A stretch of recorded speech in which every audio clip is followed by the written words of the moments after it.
وتقضي لنا بها جميع الحاجات وتطهرنا بها من جميع السيئات وترفعنا بها عندك على الدرجات وتبلغنا بها أقصى الغايات من جميع الخيرات في الحياة وبعد الممات. الفاتحة.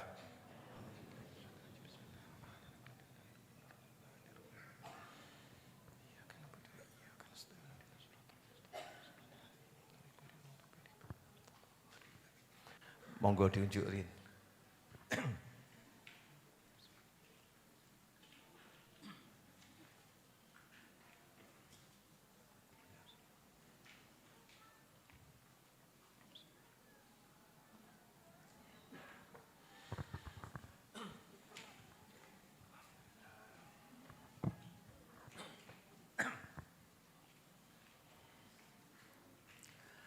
Bismillahirrahmanirrahim.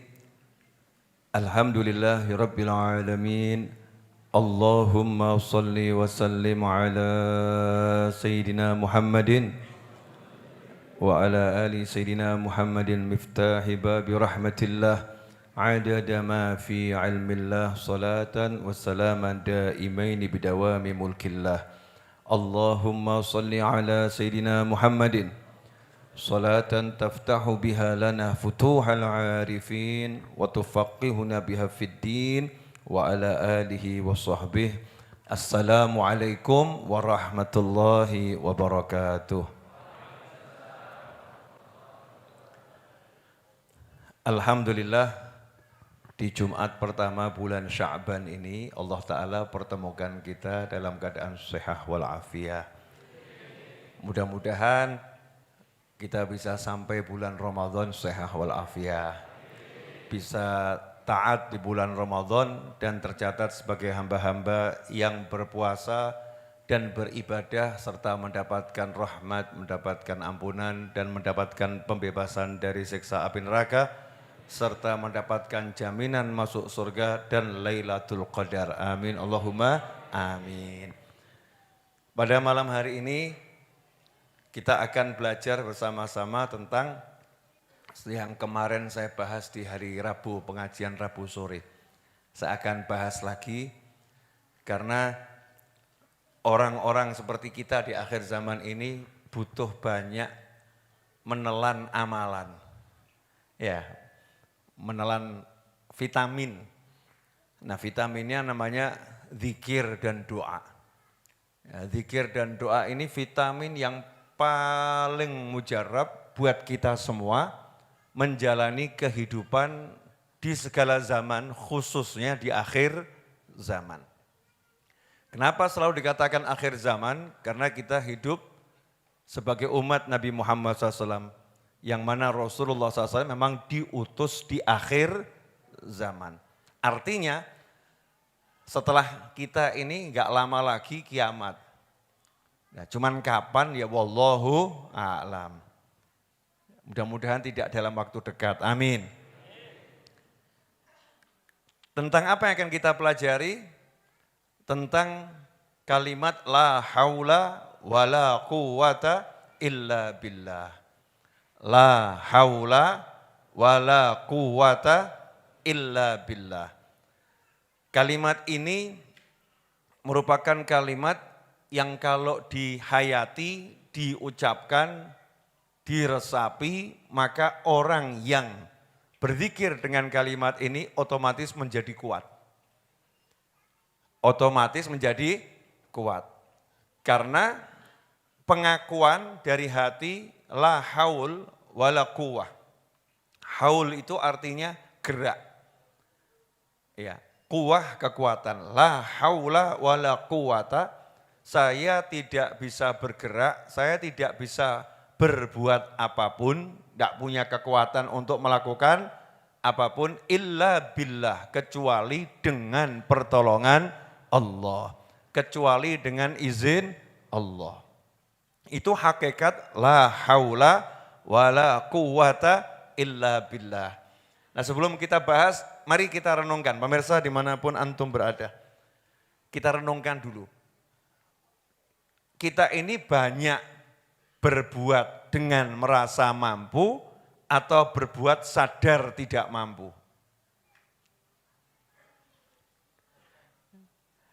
Ini diemnya ini diem bingung apa diem gak jelas ini? Contoh, saya naik motor pegang kunci, masukkan kunci, ya ke tempatnya, kemudian saya on-kan. Setelah itu saya starter. Sepanjang megang kunci, masukkan kunci, kemudian starter motor, pertanyaannya, itu merasa pasti bisa, merasa mampu, atau kalau enggak diizinkan Allah enggak akan mampu ini? Hati kita yang mana? Jujur.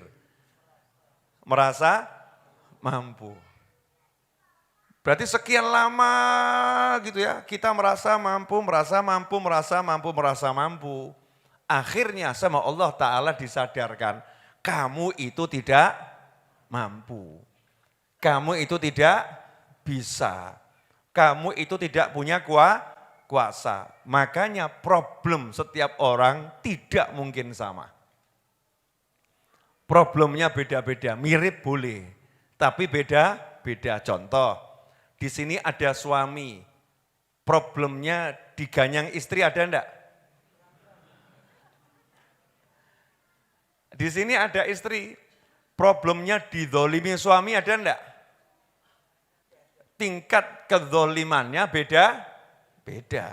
Tingkat ganyangnya juga beda. Bu,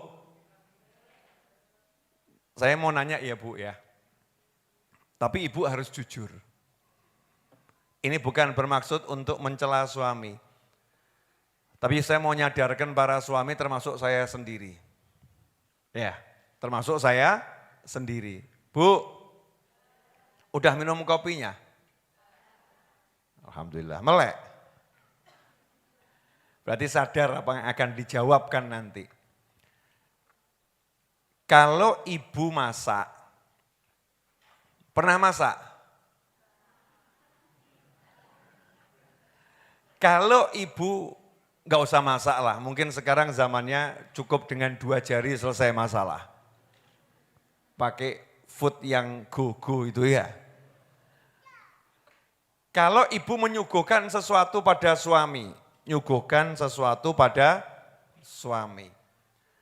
terus suami tidak mengapresiasi, suami nggak bilang terima kasih, suami tidak memuji, tapi suami marah. Tiap hari kok makannya seperti ini. Gak bisa toh model makanan yang lain. Hati ibu terluka, tergores atau remuk? Remuk. Ada yang tergores, ada yang remuk, ada yang terluka. Kenapa terluka? Jawabannya sederhana, karena merasa aku sudah melayani, aku sudah berbuat, aku sudah berusaha, aku sudah, tapi kok tetap salah juga. Kok salah terus? Kira-kira begitu, betul atau enggak betul Bu? Betul ya?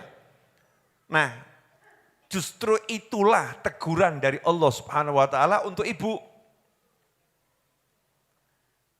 Yang aneh tuh sering-sering justru ketika begitu ngomong begini, kurang apa toh saya? Hidup kok begini? Suami kok model begitu? Malaikat juga jawab, kurang apa toh Tuhanmu? Semua sudah dikasih, tapi kamu jadi hamba kok sombongnya luar biasa.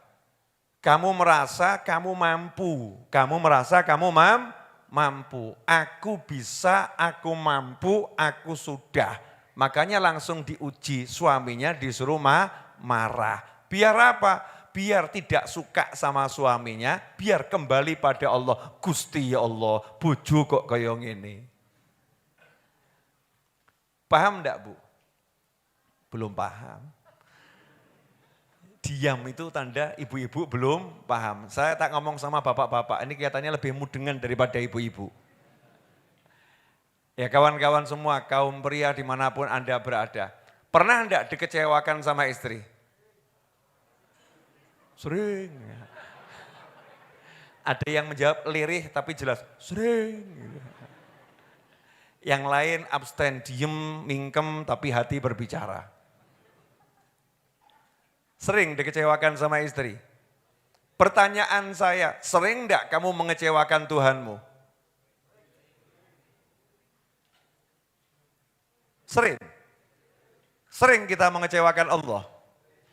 Jadi kalau dikecewakan sama istri, pantas atau enggak pantas? Kenapa pantas? Ini kok wajah-wajah diem semua, kenapa ini ya? Ini efek belum makan atau efek lapar atau efek belum jelas pertanyaan saya? Pemirsa nyantai ya, ini belum pengajian kok, baru nanya-nanya dulu. Kan pengajiannya belum dibahas. Jadi banyak problem manusia akhir zaman ini adalah kita sebagai manusia merasa bisa. Merasa sudah, contoh, saya udah kerja dari pagi sampai sore, saya udah memberi nafkah kepada istri, saya sudah dari pagi sampai sore melayani suami, ngurus anaknya, ngurus rumah, saya sudah, selalu melihat aku sudah, aku.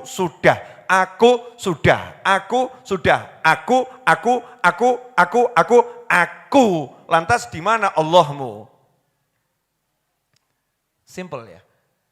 Nah beda kalau orang yang paham akan mengatakan alhamdulillah saya diberi Allah kekuatan untuk menjalankan tugas sebagai suami cari nafkah.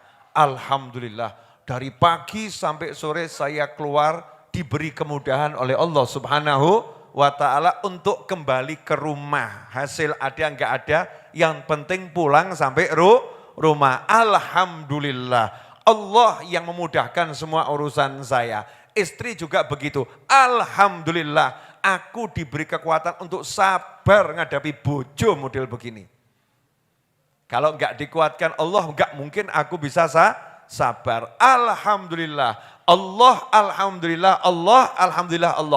Dia tidak melihat dirinya, tapi selalu melihat aku diberi Allah kemampuan, aku diberi Allah kekuatan, sehingga tidak akan pernah lelah, nggak akan pernah capek, yang ada adalah selalu merasa akan ditolong Allah Subhanahu wa ta'ala.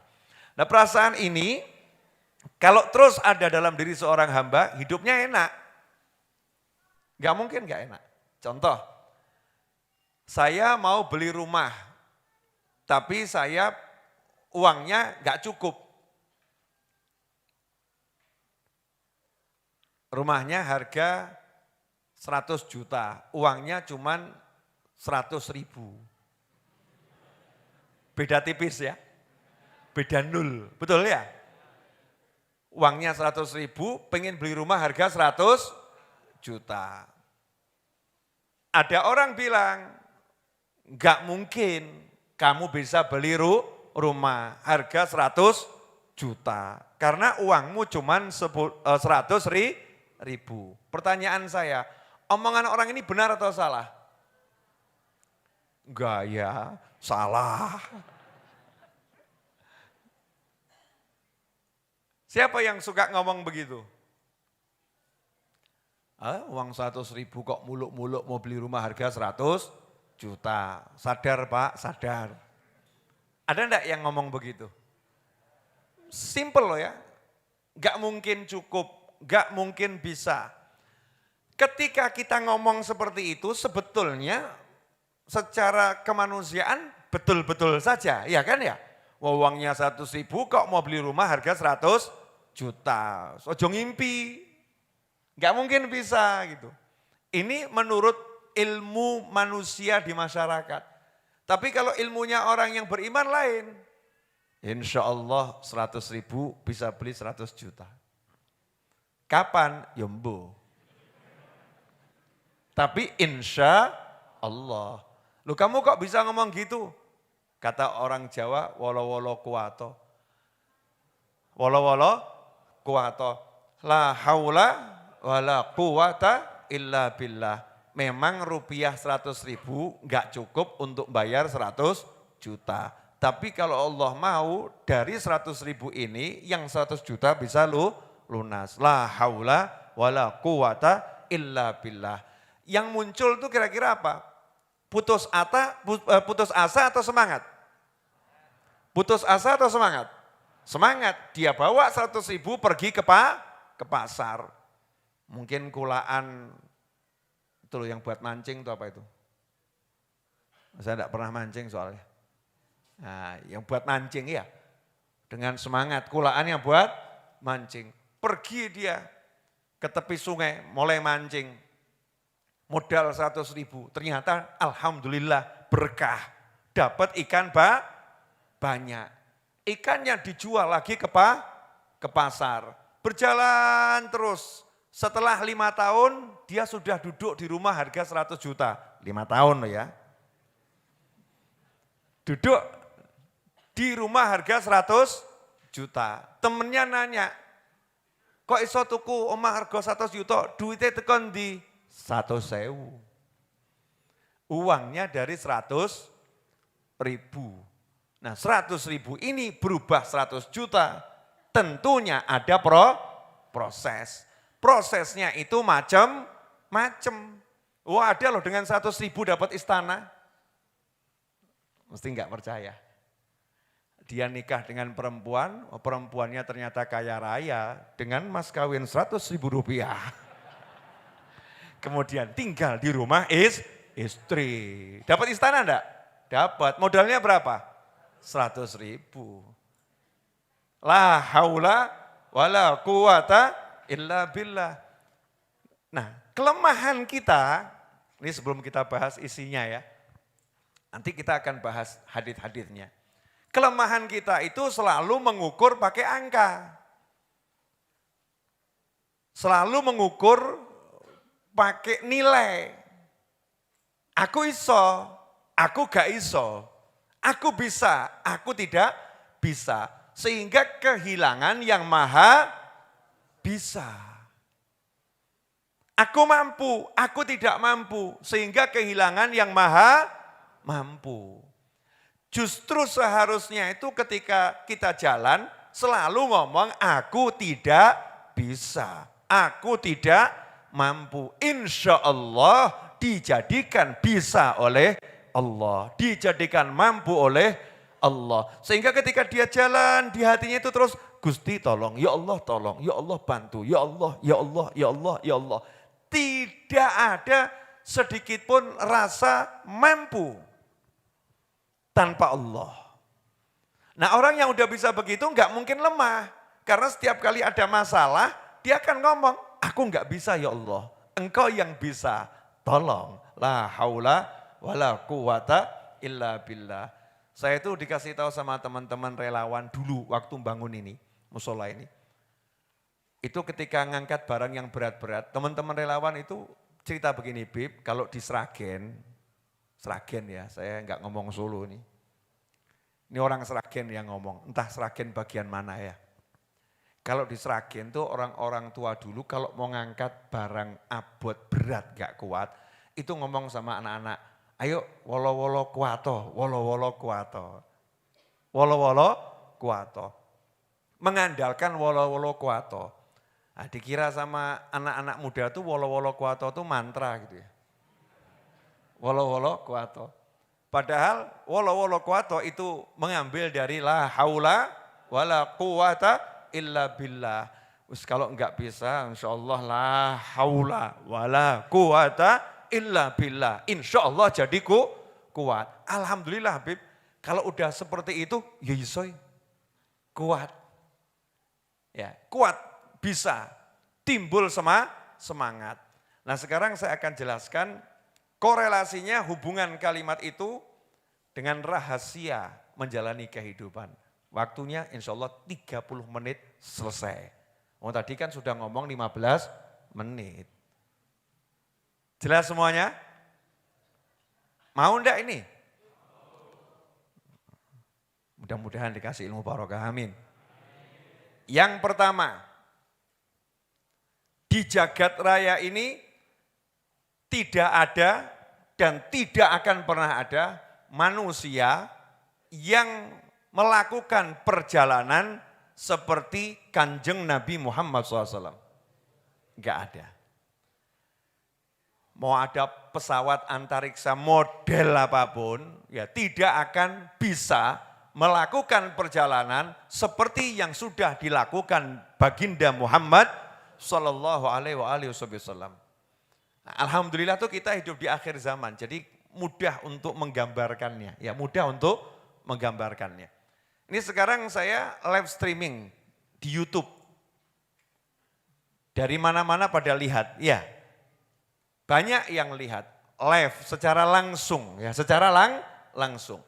Tapi live-nya ini tidak pakai kamera 360 derajat. Saya pernah pakai kamera 360, saya taruh di depan sini. Dua live-nya, yang satu kamera biasa, satu kamera 360. Kalau pakai kamera 360 yang nonton di rumah, itu handphonenya bisa diputer-puter. Jadi bisa lihat yang di belakang siapa, di atas ada apa, kanannya ada siapa. Seakan-akan duduk di tengah majelis. Itu di YouTube sudah mampu sejak waktu itu dan sudah saya praktekkan. Cuman karena dulu teman-teman pada tidak mau nonton yang itu, ya akhirnya saya matikan. Ya, karena itu butuh internet yang juga cukup tinggi. Artinya kamera 360 mampu menyiarkan secara langsung kepada orang lain kondisi di suatu tempat. Kemudian YouTube merekam itu dan ditonton kapanpun bisa. Betul seperti itu. Sementara baginda Muhammad sallallahu alaihi wasallam dalam hadis yang sahih, beliau bisa melihat sesuatu di belakang persis seperti beliau melihat sesuatu di depan. Karena di punggung beliau juga ada alat untuk melihat. Sehingga Rasul menyatakan, ya, kalian sholat di belakangku itu aku ngerti loh apa yang kalian lakukan. Karena ada penglihatan di sini. Auqamaqala SAW. Bil makna seperti itu. Sehingga dengan adanya kamera 360 kita bisa paham bahwasannya baginda Muhammad SAW punya kemampuan untuk melihat 360. Sekelilingnya bisa dilihat. Karena itulah kita mendengar sahabat bercerita, duduknya muter ya. Sahabat merasa saya dilihat terus oleh Nabi Muhammad SAW. Setiap orang merasa dilihat oleh Nabi Muhammad SAW. Nah, cara nontonnya bagaimana itu? Cara melihatnya seperti apa? Memang Rasulullah perhatian pada sahabat, tapi ini setiap sahabat loh. Merasa dilihat oleh Nabi Muhammad SAW. Dengan kemampuan melihat 360 tadi dan hati dan ruh yang paling besar dari seluruh makhluk Allah Ta'ala, maka setiap kali Rasul melakukan perjalanan, beliau SAW merekam semua yang ada di sekitarnya. Nah, bayangkan kemampuan ini dibawa naik ke langit sampai Sidratul Muntaha.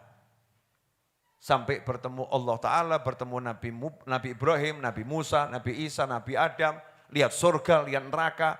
Sehingga bisa kita bayangkan betapa besar data yang disimpan oleh Nabi Muhammad SAW di dalam diri beliau. Makanya Rasul SAW dengan santai mengatakan ketika malaikat Jibril alaihissalam nyamar menjadi manusia yang mau belajar tapi nanya kemudian dijawab benar kamu. Nanya dijawab bilang benar kamu. Sampai pada satu titik nanya kapan kiamat. Maka Nabi SAW merendahkan diri dan mengatakan yang ditanya tidak lebih tahu daripada yang bertanya. Tapi mau enggak saya sebutkan ciri-ciri kalau nanti kiamat itu sudah dekat, ciri-cirinya apa saja. Di situ Nabi Muhammad SAW menjelaskan ciri-ciri datangnya kiamat. Di hadis yang lain menjelaskan ciri-ciri kalau kiamat sudah dekat. Sangat banyak hadis yang disebutkan oleh Nabi Muhammad SAW. Kalau kiamat sudah dekat akan ada ini, dan seterusnya. pertanyaannya, kalau misalnya saya ditanya, Habib bagaimana Jogja? Saya jawab, yang nanya sama yang ditanya ini enggak lebih ngerti daripada yang bertanya. Cuman saya bisa jelaskan ciri-cirinya Jogja.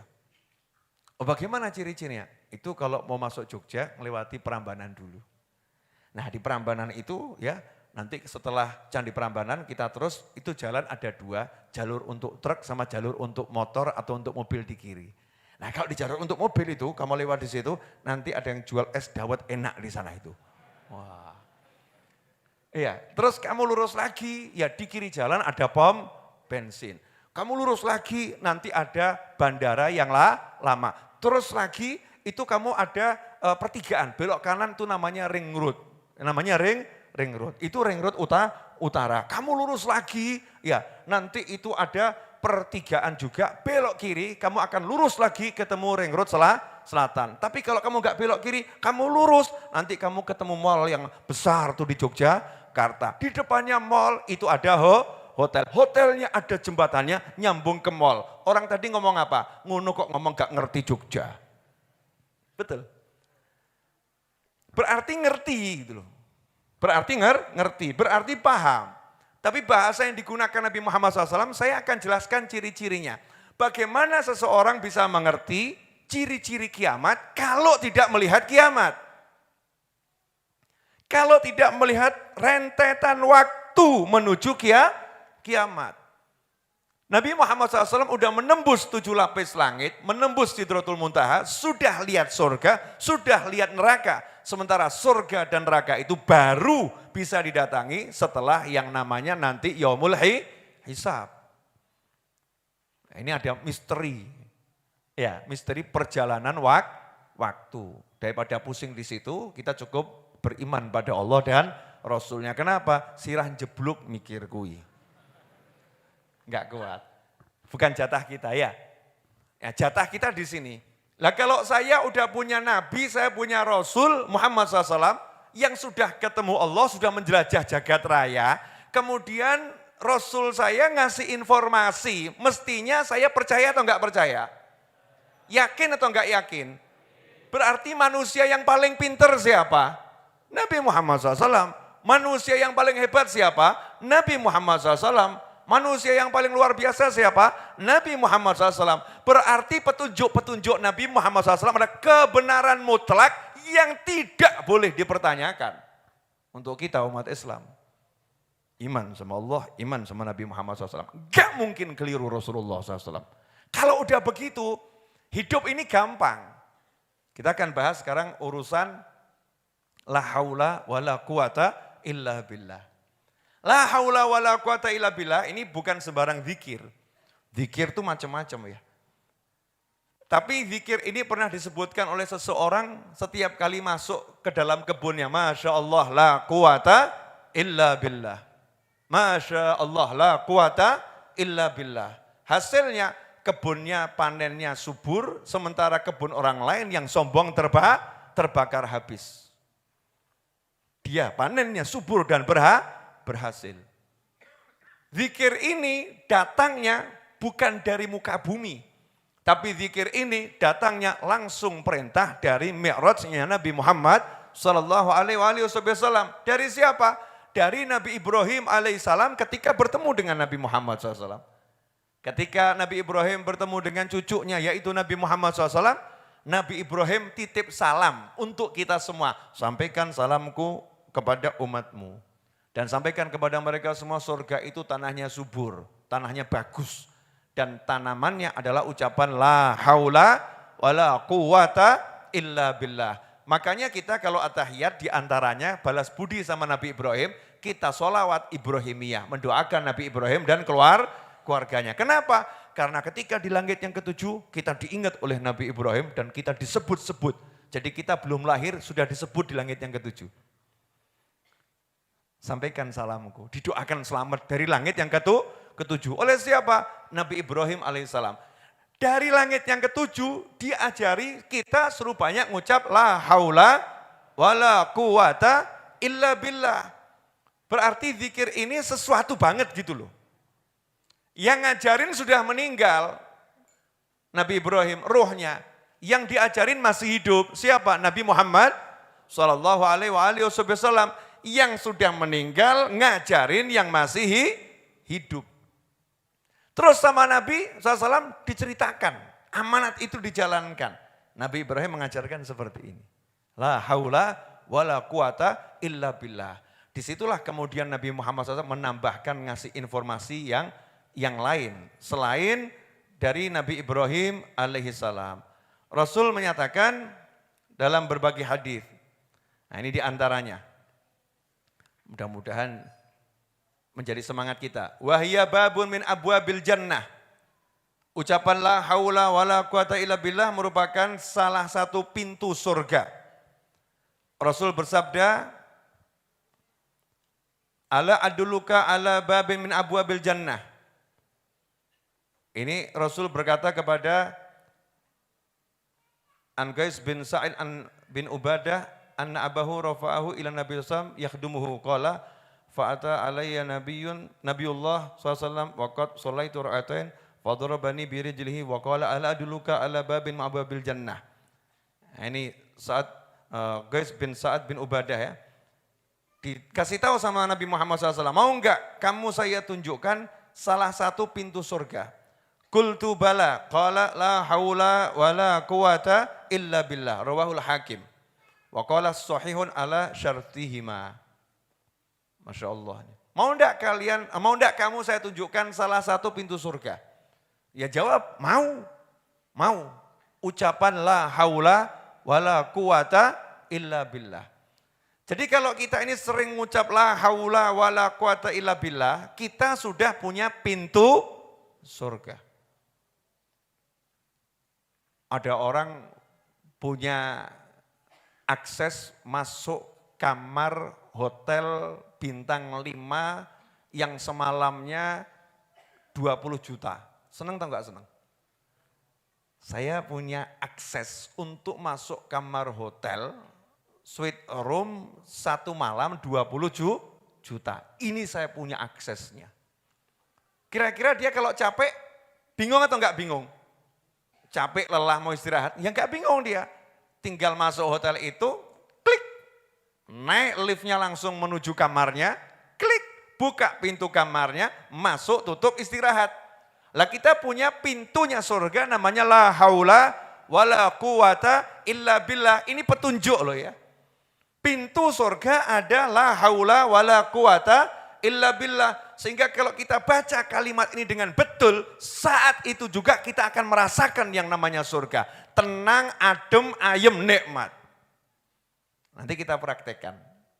Ya nanti kita praktek. Jadi masuk, punya pintunya, masa enggak masuk? Kalau kita tahu pintunya, itu pintu surga. Mau masuk enggak? Tapi enggak balik loh ya. Sudah masuk surga, dibilangi enggak balik, cek mikir kan kebangetan loh ya. Mas, sadar didik. Kamu masuk surga ketemu bidadari, mau pulang ke rumah ketemu istri yang nyebelin? Mau? Mau ngomong enggak mau ya gimana gitu ya. Ibu-ibu, kalau bisa melarikan diri dari suami tapi masuknya ke dalam surga, mau enggak Bu? Pekewo, solihah. Ternyata walaupun dibuka pintu surga, tetap pengen sama suami yang nyebelin, gitu Bu? Enggak, bukan masalah itu Beb, kenapa? Belum mau mati dulu, oh gitu masalahnya. Saya kira karena cinta. Ternyata karena belum mau mati dulu. Lah kalau mati sekarang masuk surga mau enggak? Ngono kakek mikir, mau gitu loh ya. Oh kalau genah masuk surga ya bismillah, betul ya. Tapi masih belum jelas ya nanti dulu. Panjang umur, sehat wa'afi'ah fita'atillah. Nanti yang lain meninggal duluan kita belakangan. Kan semangatnya harus seperti itu. Man tala umruh wa hasuna amaluh. Panjang umur amalnya bagus, baik. Pintu surga namanya la haula wala quwata illa billah. Pertanyaan saya, lah kenapa Nabi ngomong sama sahabat, mau enggak kamu saya tunjukkan pintu surga? Ini buat apa ngomong begitu? lihat saya nggak enak sama kenapa? Makanya kalau Kanjeng Nabi bersabda tuh kita rasakan ya, ada sahabat habis sholat sunnah terus Rasul ini sampai dikatakan fadorobani birijlih sama Kanjeng Nabi SAW disenggol-senggol pakai kakinya Rasulullah SAW tuh, saking akrabnya gitu ya. Mau enggak saya kasih tahu pintunya surga? Mau. La haula wala quwata illa billah. La haula wala quwata illa billah. Nah ini sahabat yang terima kira-kira setelah itu ngapain? Praktek. Oh berarti kalau saya mengucap la haula wala quwata illa billah saya masuk surga. Lah kalau kita udah ngucap kok masih berada di neraka berarti kan salah. Salah ngucap, salah cara, enggak paham. Seharusnya begitu ngucap langsung surga. Surga itu apa? Enggak ada sumpek. Mana ada di surga sumpek? La haula wala quwata illa billah. Di surga senang. La haula wala quwata illa billah. Langsung senang. Di surga itu ketemunya sama hal yang nikmat semua. Maka begitu mengucap la haula wala quwata illa billah, yang dilihat jadi menyenangkan semua. Baru itu ucapannya betul. Nah sahabat paham itu, makanya sahabat nyantai saja. Aku udah punya pintunya surga. Nyantai. Ya kalau bab pintu surga kelihatannya kurang nyantol jenengan. Sekaboten ya. Wes sing rada enteng we. Ya, bab fulus. Nah, ya toh sepakat nih. Kalimat la haula wala quwata illa billah kata Nabi Muhammad SAW obat untuk 99 penyakit. Penyakit paling ringan yang bisa disembuhkan adalah rasa sumpek. Semua udah tahu itu. Ya sudah tahu. Itu gak akan saya bahas. Tapi yang menarik ini. Masya Allah saya juga butuh ini. Utangku ya akeh. Ruya anin Nabi sallallahu alaihi wasallam qala man qala la haula wala quwata illa billah mi'ata marrah fi kulli yaumin lam yusibhu faqrun abada. Wes enak iki. Cocok share. Anti melarat. Itu donga anti melarat. Udah upload jadikan konten viral. Viral tuh yang begini-begini kan bagus. Jangan yang begitu-begitu. Ya, viral kan yang begini-begini, doa-doa, itu bagus. Jangan yang begitu, enggak manfaat. Yang begini manfaat insya Allah. Kata Nabi Muhammad SAW, barang siapa dalam sehari, dilakukan setiap hari, ya, barang siapa dalam sehari dan itu dilakukan setiap hari, istiqomah, mengucapkan kalimat la haula wala quwata illa billah 100 kali, lam yusibhu faqrun abadan. Selama-lamanya kefakiran tidak bisa mengena padanya. Gak iso fakir. Gak mungkin merasakan fakir. Loh kadang yang gak punya duit tapi gak fakir. Banyak loh orang tuh yang sugih tapi fakir.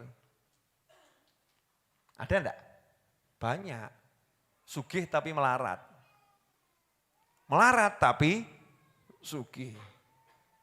Ini orang yang rajin la haula wala quwata illa billah 100 kali tiap hari tidak akan merasakan kefakiran. Lawannya kefakiran apa? Kecukupan. Nah kalau orang udah merasakan kecukupan, sugih atau enggak sugih? Sugih. Nah yang jadi masalah itu apa? Membuat orang tidak sugih karena tidak bisa merasa cukup. Enggak bisa merasa puas. Gini, sebetulnya makan kates itu cukup enggak? Cukup ya? Sebetulnya. Tapi nyatanya kurang. Ya kates, ya pelem, ya jeruk, ya anggur, ya burger gitu ya. Semua dilalap. Betul?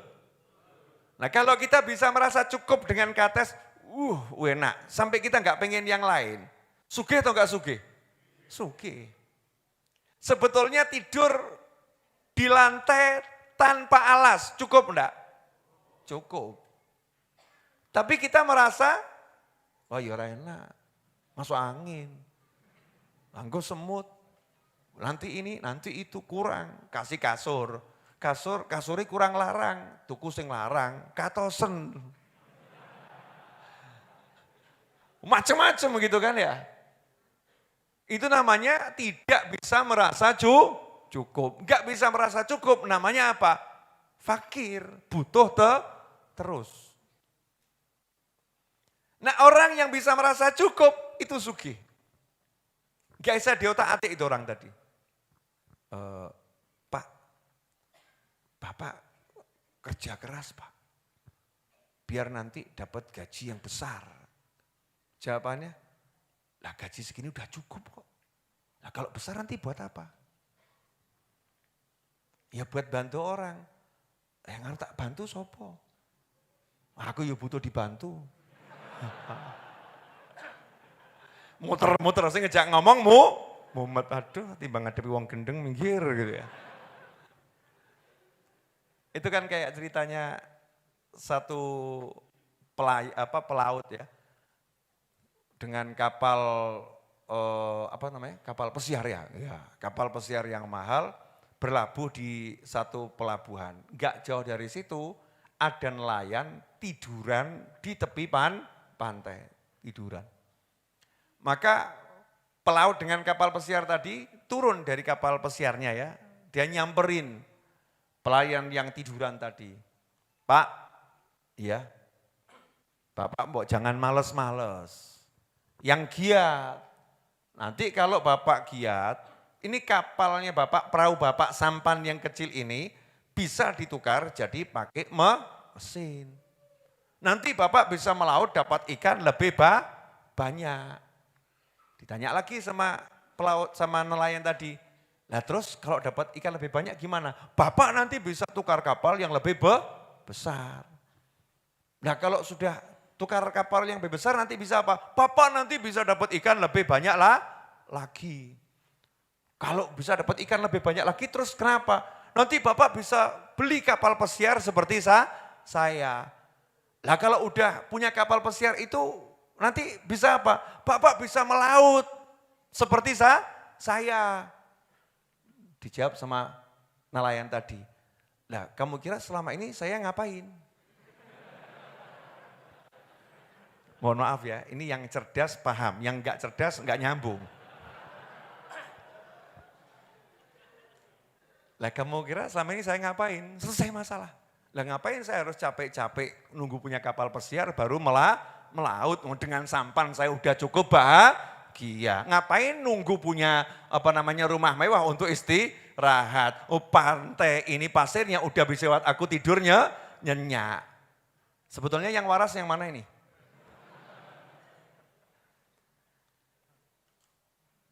Itu namanya ilmu bisa kaya gitu ya. Kaya. Betul kita harus berjuang mencari nafkah, itu namanya ibadah. Tapi kalau udah punya merasa kaya, satu rumah kan enak ya. Masya Allah, istri merasa kaya, anak merasa kaya, suami merasa kaya. Walaupun tidak punya uang, ketemu orang kaya, bingung orang kayanya. Orang kayanya bingung. Masih ingat ketika ada orang kaya ngajak jalan-jalan anaknya? Maksudnya biar anaknya itu mengenal dunia luar. Ditunjukkan ke perkampungannya orang-orang miskin. Orang kaya sugih pol ngajak anaknya pergi keluar, ditunjukkan perkampungannya orang miskin. Pulang ditanya sama bapaknya, gimana anak? Maksudnya bapaknya biar anaknya itu bersyukur gitu ya.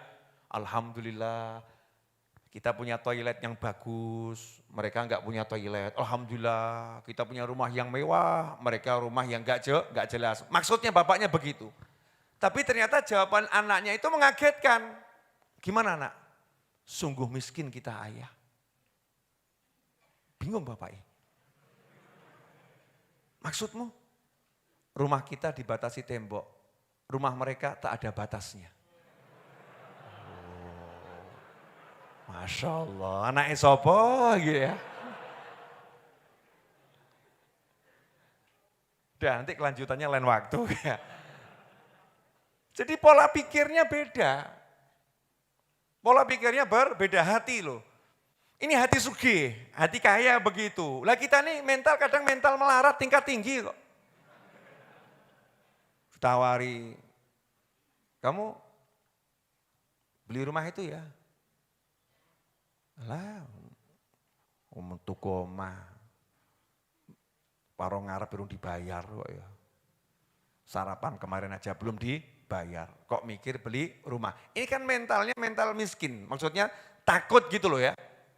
Takut jadi orang kaya. Mestinya kan kita nyantai. Tuku omah ki, alah mau siji, 10 tak tuku. Sing takok gendeng, sing ditakoni kudu oleh gendeng. Selesai tuh ya.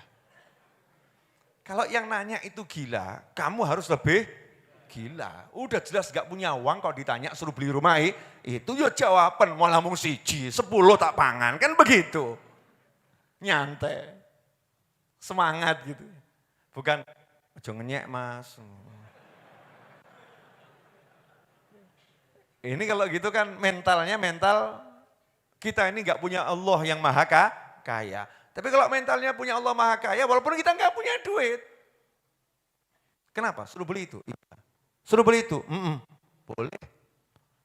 Cuman itu toh. Carikan yang lain. Insya Allah akan saya beli semua. Kapan? Yembu.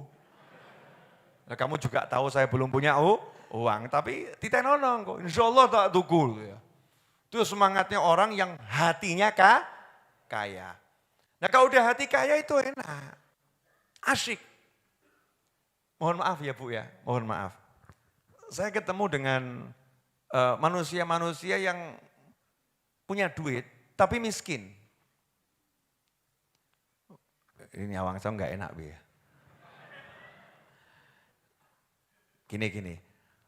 Orang kaya takut ngeluarkan duit. Berarti kaya atau miskin? Miskin ya? Berarti kan hartanya masih terbatas, takut entek ngono ya? Nah orang miskin gak takut ngeluarkan duit. Memang gak punya. Maksudnya ya entek-entekan gitu loh ya. Berarti ini kaya atau miskin? Kaya. Nah kalau masih takut ngeluarkan duit berarti kan uangnya masih ada limitnya. Masih ada batasnya. Tapi kalau nggak takut mengeluarkan duit, berarti dia kan merasa entek ono insya Allah. Gak usah dipikir, hidupnya nyantai. Nah ini enggak. Kadang itu mau ganti kerudung aja nunggu 2 tahun. Padahal duitnya banyak itu. Ramadan kemarin dia sampai sekarang belum ganti. Rukonya ya itu saja. Kenapa? Eman-eman. Anting-anting disimpan, anting-anting 1, anting-anting 2, anting-anting 3, anting-anting 4, anting-anting 5. Ya, padahal anting-anting dipakainya belum tentu setahun sekali. Rukoh yang dipakai tiap hari tidak dibeli. Jawabannya apa? Orang duit duit. Lah kuwi anting-antingmu 10 ki ora duit. Paham maksud saya? Ini orang kaya tapi miskin. Ada orang yang nggak punya duit, pas-pasan duitnya. Tiba-tiba pulang dari kantor bawa kasur. Istrinya nanya, mas kok beli kasur? Timbang masuk angin. Ya. Terus gaji, yontek. Sesok pikir ngopo mikir saiki. Urung karuan urip apa pikir ya. Saya mau nanya, ini kaya atau miskin orang begini? Kaya, tapi ya ojo kebablasan loh ya. Syarat dan ketentuan berlaku. Saya sengaja ngasih contoh yang ekstrim ya biar kita paham. Nah, la haula wala quwata illa billah yang Rebu kemarin saya sampaikan. Ini ada rahasianya. Sebetulnya ya kemarin tuh belum banyak yang nonton sih. Yang nonton juga belum tentu paham. Tapi saya pengen yang di ruangan ini paham. Yang di sana ya saya pengen paham. Tapi kalau nggak paham nggak apa-apa. Jangan dipaksakan. Kalau yang di sini saya paksa paham. Ada orang kaya masih ngantongi uang di dompet. Menurut ilmunya orang-orang kaya, ini sudah kaya betulan atau kaya nanggung? Kaya nanggung. Kalau orang kaya betulan, bawa dompet enggak? Enggak. Bawa apa? Asisten. Enggak bawa dompet, bawa asisten. Ada enggak orang kaya makan kemudian ke kasir? Enggak ada. Orang kaya makan kemudian ke kasir itu kaya nanggung. Mulai paham? Nah, jadi kalau yang kaya betulan tugasnya bagaimana? Duding. Sampai di rumah barang sudah ada. Itu baru namanya kaya betulan, sultan itu. Sekarang istilah gitu ya, istilah sultan ya. Sultan itu loh ya. Sultan. Kalau masih pakai gesek, itu masih tingkatannya kaya nanggung. Kaya betulan yang dibawa manusia, bukan bawa ATM. Jalan dia. Asistennya udah paham kalau bapak duding begini, ya berarti itu harus diambil. Jadi kalau kamu diduding, kamunya juga akan diambil. Mas, ya itu bos saya pengen sama jenengan jadi ke rumahnya. Udah ikut aja. Loh gimana? Udah tenang, gajimu berapa? 10 juta, 2 tahun. Masya Allah, 2 tahun 10 juta. Udah mulai hari ini kamu 1 hari 10 juta, oh sing tenan gitu ya. Udah ikut, siap. Sampai di rumah itu bosnya sudah cemepak, orang tadi udah cemepak. Betul atau betul? Itu baru orang kaya betulan, sultan itu. Nah Allah Ta'ala ngajarin kita untuk jadi manusia yang kayanya beneran. Jadi gak usah mikir dompet, kantong, gak usah dipikir. Modalnya dudang-duding saja. Paham? Contoh, lihat mobil, orang dia duit, ternyata orang itu duit kok ya. Wah mobilnya bagus, pengen punya, dudingan. La haula wala quwata illa billah. Asli Gusti, gak duit aku. Asli ya Allah, gak punya duit, tapi saya pengen ya Allah. La haula wala quwata illa billah. Ya kalau engkau yang mau, ya pasti bisa. Udah tinggalan, lanjutkan kehidupan ke pasar. Titenono, ini bukan omong kosong. Itu suatu saat mobil itu akan ada di garasi rumahmu. Mesti jawab, wah mah rong duwe kok Beb. Ya berarti sak garasi ini sisan. Tapi ya gitu, hatimu itu loh, hati, paham ya? Hatinya itu sadar, nyata aku ora iso. Memang kalau pakai bahasa Jawa enak, pakai bahasa Indonesia kok kurang greget gitu ya. Memang saya nggak bisa, makanya saya ngomong sama Allah, yang itu ya Allah, la haula wala quwata illa billah. Dadi nek kowe nyawang wedok ayu seneng. Solihah lo ya, solihah, dudingen. Ya. Bar kuwi lak kowe diparani dikaplok. Kurang ajar Mas, vlog gitu. Ya bukan begitu. Syariat harus dijalankan. La haula wala quwata illa billah. Anak Pak Lurah. La haula wala quwata illa billah. Itu misal tuh buat yang jomblo-jomblo tuh loh ya. Oh, jangan mengandalkan ketampananmu karena memang tidak bisa diandalkan. Lah iya tuh ya, pas-pasan. Ganteng pas-pasan. Lawannya cantik di luar batas. Tampan pas-pasan, lawan cantik di luar batas. Kira-kira mental atau mendat ini? Kurang lebih sama ya, mental sampai mendat itu. Tapi sadar, Gusti la haula wala quwata illa billah. Temannya komentar, ora iso move on nih. Enggak move on. Loh, justru saya ini lagi move dan on. La haula wala quwata illa billah. Yang begitu-begitu akan berhasil. Tapi yo usaha lo ya. Orang terus kayak ngelamun tok. La haula wala quwata illa billah. Orang ngono melek merem.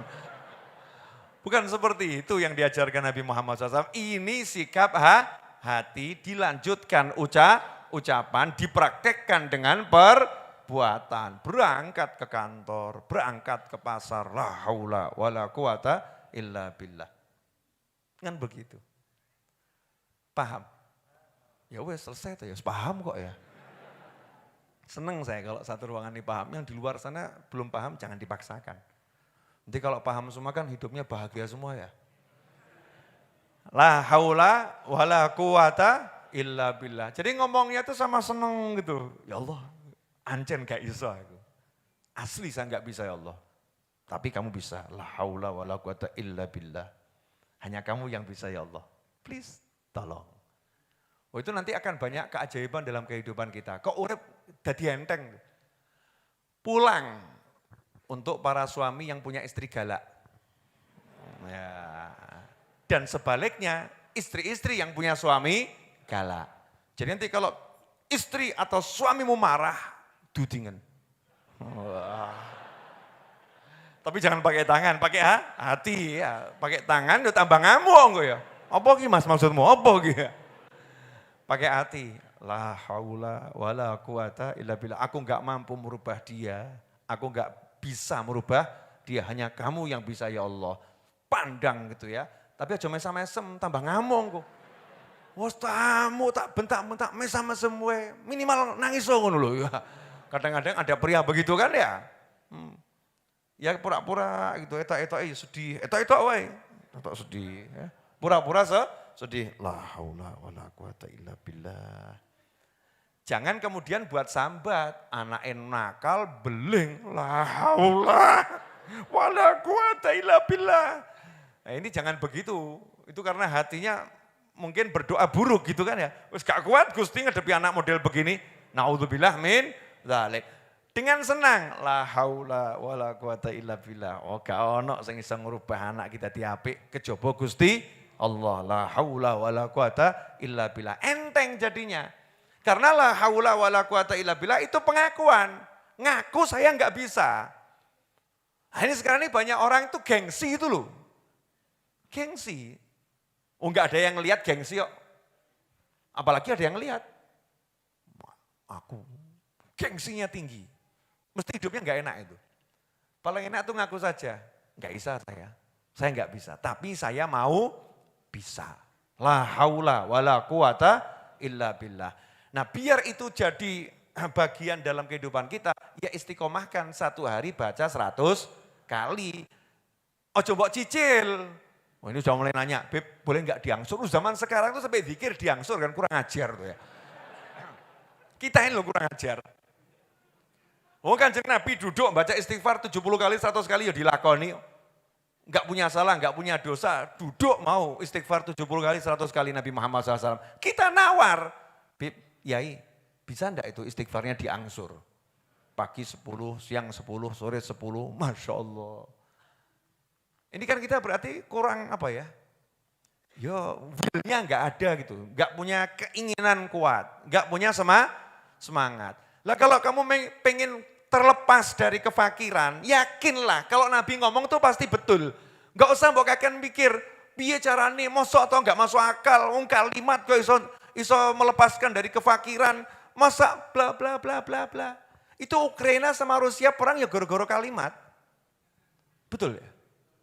Goro-goro kalimat. Itu suami istri bisa sampai pengadilan kemudian pisah itu gara-gara apa? Ya kalimat.